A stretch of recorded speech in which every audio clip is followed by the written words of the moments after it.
రాష్ట్రంలో అన్నా canteens August 15 గత 2014-19 అప్పుడు ఈ అన్నా క్యాంటీన్స్ని పేదలు నిరుపేదల ప్రతి పేదవాడు కేవలం 5 రూపాయలతో చక్కటి భోజనం, ఆరోగ్యకరమైన భోజనం, మంచి ప్లేసులు అంటే తినే ప్లేస్ కూడా హైజీనిక్ గాను, తర్వాత చాలా ఆహ్లాదకరంగా ఉండాలని ఆ రోజు సీఎం గారు ఆదేశించడం, దానికి తగ్గట్టుగానే రాష్ట్రంలో 203 అన్నా క్యాంటీన్స్ ప్రారంభించడం జరిగింది.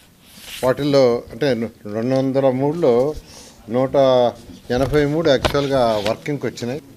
దాదాపు ప్రతిరోజు 2,25,000 మంది భోంచేస్తారు.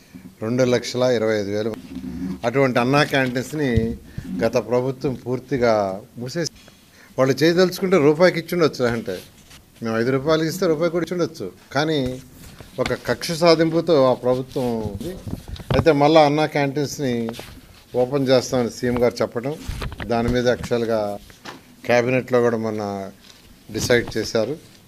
ఈ అన్నా క్యాంటీన్స్ సంబంధించి ఈ మున్సిపల్ శాఖ ఆల్రెడీ టెండర్లు, అంటే ఈ అన్నా క్యాంటీన్స్లో కొన్ని అన్నా క్యాంటీన్స్లో సెక్రటరియట్లు పెట్టారు, కొన్ని అన్నా క్యాంటీన్స్ని గోడౌన్లుగా పెట్టుకున్నారు, కొన్ని అన్నా క్యాంటీన్స్ని ఇట్లా రకరకాలుగా అన్నా క్యాంటీన్స్ నిర్మాణం చేశారు.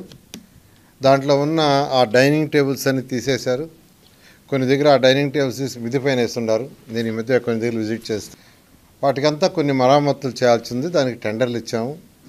కొన్నిట్లో వర్క్ స్టార్ట్ అయింది, జరగబోతూ ఉంది. బహుశా ఈ వర్క్ అంతా నెక్స్ట్ మంత్ ఆగస్టు 10కి పూర్తి అయ్యేటట్టుగా ఆదేశం ఇచ్చాం. ఆగస్టు 10వ తేదీకి కంప్లీట్ కావాలని. అదే గత 2014-19లో అక్షయ్ పాత్ర వాళ్ళు యాక్చువల్గా ఈ టెండర్ దక్కించుకొని వాళ్ళు ఫుడ్ పెట్టారు. చాలా ప్రతి పేదవాడు ఎంతో హ్యాపీగా, సంతోషంగా, ఆనందంగా తిన్నారు. నేను కూడా తిన్నా చాలాసార్లు టేస్ట్ చేయడానికి.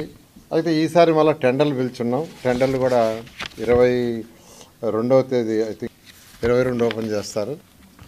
అదే రేట్స్ సేమ్ రేట్స్లో ఎటువంటి కొందరు అడుగుతున్న రేట్లు ఏమైనా పెంచుతారని, పెంచేది ఏం లేదు. సేమ్ రేట్స్ 5 రూపాయలతో యాక్చువల్గా బ్రేక్ఫాస్ట్ అయినా చేసే విధంగా ఉంది. అంతేకాకుండా అన్ని అన్నా క్యాంటీన్స్ ఒకే మోడల్, ఒకే స్టాండర్డ్. అధికారులకు కూడా ఇప్పుడు యాక్చువల్గా వీడియో కాన్ఫరెన్స్ జరిగింది. 123 మున్సిపాలిటీస్కి కమిషన్స్తో ఈరోజు ఒకే మోడల్ ఉండాలా, ఒకే సిస్టమ్ ఉండాలా, ఒకే క్వాలిటీ ఉండాలి, ఆ విధంగా చేయమని యాక్చువల్గా ఈరోజు